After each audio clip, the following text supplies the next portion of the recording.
जय जय श्री राम मित्रों। भाद्र पक्ष माह की जो शुक्ल पक्ष की चतुर्थी आती है, गणेश चतुर्थी, जिस दिन गणेश जी बैठते हैं, इस दिन चंद्रमा का दर्शन निषेध माना गया है। चंद्रमा के दर्शन नहीं करने चाहिए, क्योंकि अगर कोई व्यक्ति ऐसा करता है तो उसके ऊपर झूठा इल्जाम लगने के, आरोप लगने की संभावनाएं बनती है। शास्त्र इसका एक तोड़ भी देता है।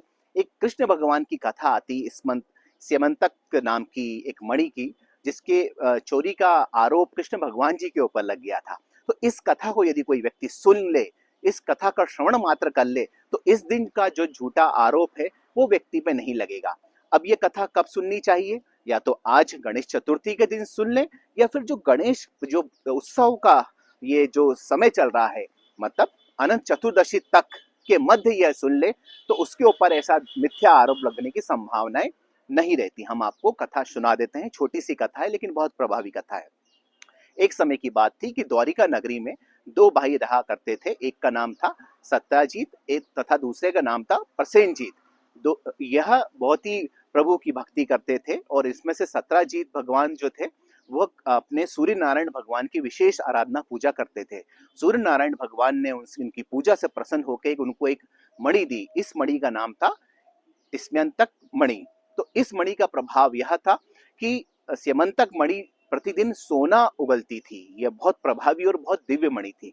तो यह मणि इनको दी, तो उन्होंने अपने भाई प्रसेनजीत को यह घड़ी, ये जो मणि थी, इसको दान में दे दी कि आप इसे रखें और आप इसका उपयोग करें।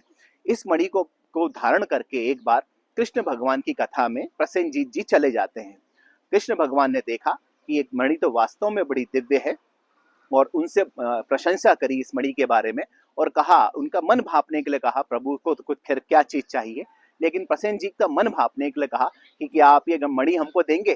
तो उन्होंने मना कर दिया कि नहीं, मेरे भाई ने बड़े प्रेम से मुझे दी है। तो प्रभु ने कहा कोई बात नहीं।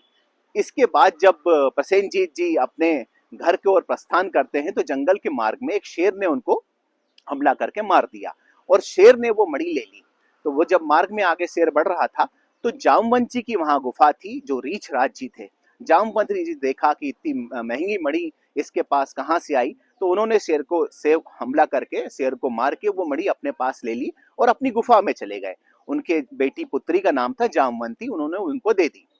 इधर सत्राजीत जो थे, जब उनके भाई नहीं आए, तो अब उनको पता चला कृष्ण भगवान ने मणि के बारे में बात की थी, तो उन्होंने ये अफवाह उनके बारे में आरोप फैलाना शुरू कर दिया कि मेरे निश्चित रूप से हमारे भाई को कृष्ण भगवान ने ही मरवा दिया, और ये मणि भी उन्होंने चोरी कर ली। इस प्रकार से आरोप कृष्ण भगवान पे लग गया।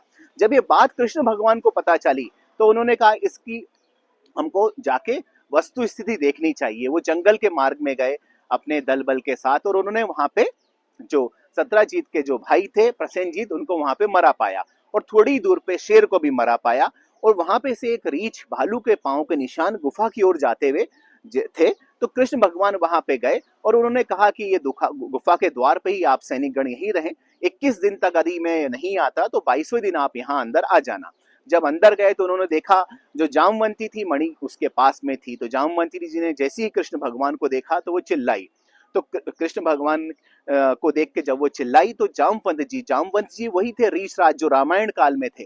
तो उन्होंने कृष्ण भगवान को देखा, और शत्रु समझ के उन्होंने उनसे युद्ध करना प्रारंभ कर दिया। ये युद्ध लगभग 21 दिनों तक चला मित्रों। और इसके बाद क्या हुआ कि वो कृष्ण भगवान ने एक मुष्टि का प्रहार करके रीछराज को बेहोश, मूर्छित कर दिया।